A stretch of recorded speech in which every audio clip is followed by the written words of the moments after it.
The Atlantica Centre for Energy is a nonprofit organization proactively engaging with industry, government, the education and research sectors, and the public to foster sustainable growth related to energy opportunities here in Atlantic Canada. Coming up is Michelle Robichaud to talk about the challenges and the opportunities for energy in the Atlantic Canada region.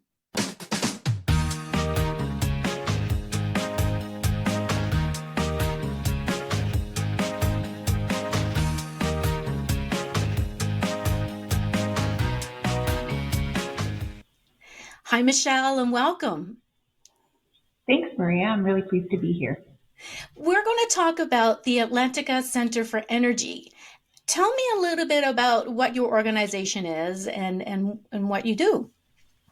Sure. So we represent the energy sector throughout all of Atlantic Canada. And what we really want to be is that proactive voice to support the energy sector. And when we talk about energy, we talk about all energy. We're supported by members that represent all facets of that sector. And so we're really pleased to be part of the conversations that are happening. Awesome.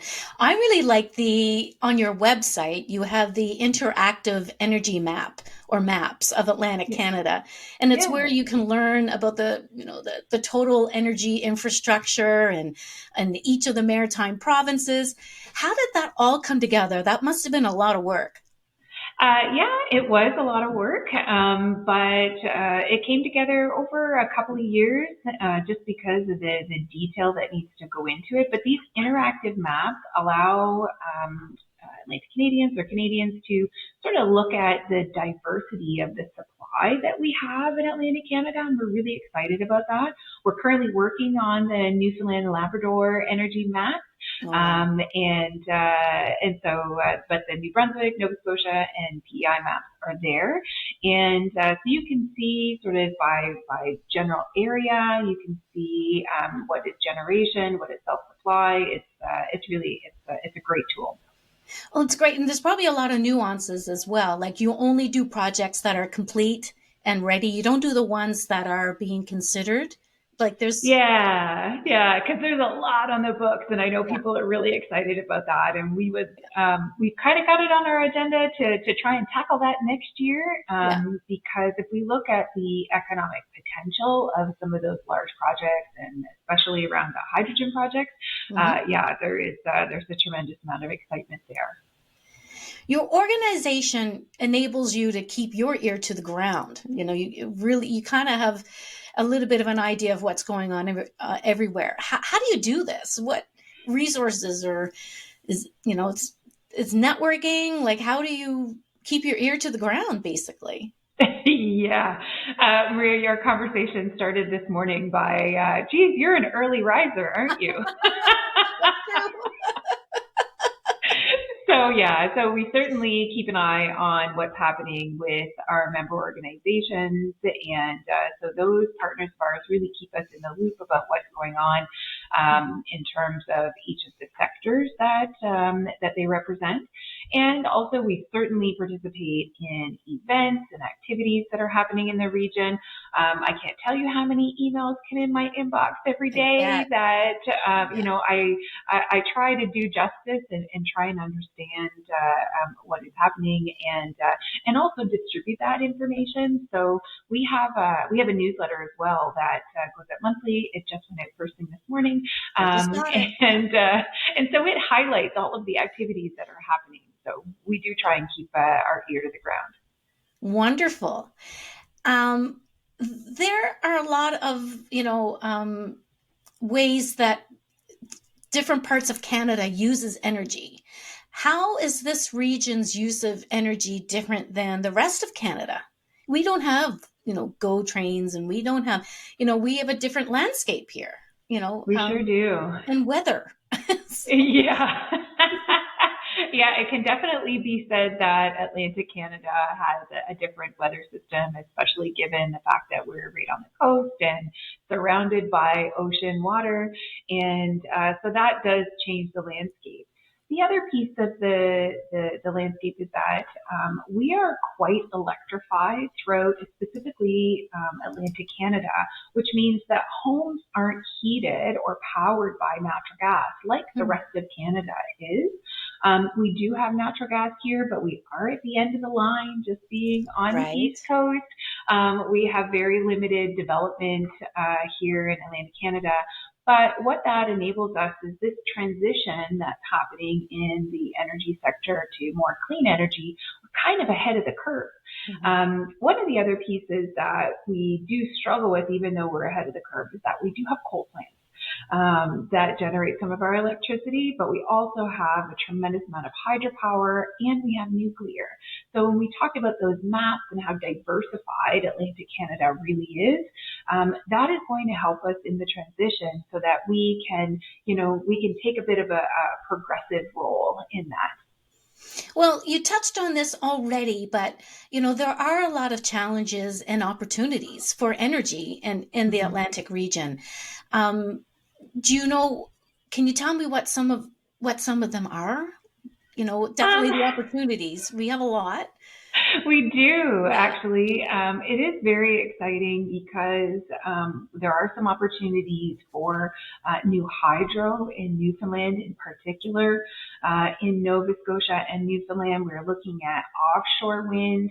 We're looking at more onshore wind, and we have a lot of wind. I don't know if you've ever been out here, but it's pretty crazy being on the coast. You're going to harness that. Yeah, those nor'easters are something else. So we really want to harness that opportunity. In New Brunswick, they're exploring opportunities for new nuclear. PEI has been a leader in onshore wind development for a long time. So those are really opportunities that can enable us to not only develop some energy domestically, so for us to use within our own provinces, or ship down to our neighbors to the east or west and south of us in New England, which is a huge energy market. But the other real piece and the real advantage that we have being on the East Coast here in Atlantic Canada is that we have established international port infrastructure. And if we look at what the demand is in Europe right now for clean energy and specifically around hydrogen potential, there's a lot of hype happening here in Atlantic Canada on how we can support that with all these vast energy resources that we kind of have at our fingertips. That's wonderful, and then the next, the future is looking really bright, for the cliche there, we got to wear sunglasses, kind of thing. Yeah. Future's so bright. Now what's next for the Atlantica Centre for Energy? What's on the agenda for the next little while with your organization?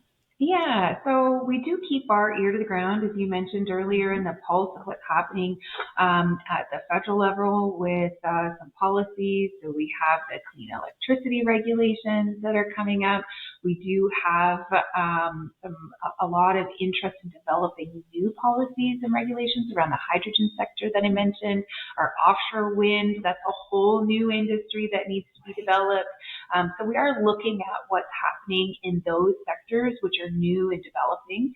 As I mentioned, we are, trying to kind of harness that from an economic perspective, so trying to understand what's going on. All of this excitement and all of this opportunity that's happening here is going to require workers. It's going to require people. It's going to require our communities to be on side with these projects. So there's going to be a lot of energy literacy that we're working on. We currently have a really exciting project happening right now to inform and educate our workforce of the future, let's say, in clean fuels. And so we've got a team today over in Newfoundland at the Memorial University and the CNA, and they're having hosting a job fair for students. And so we're there talking to them about the exciting potential in clean fuels. So there's a lot going on. We're really excited about what's happening for the rest of this year, but also into 2024. You also have the Clean Fuels Awareness Program. And we Mhm. talked a little bit about that.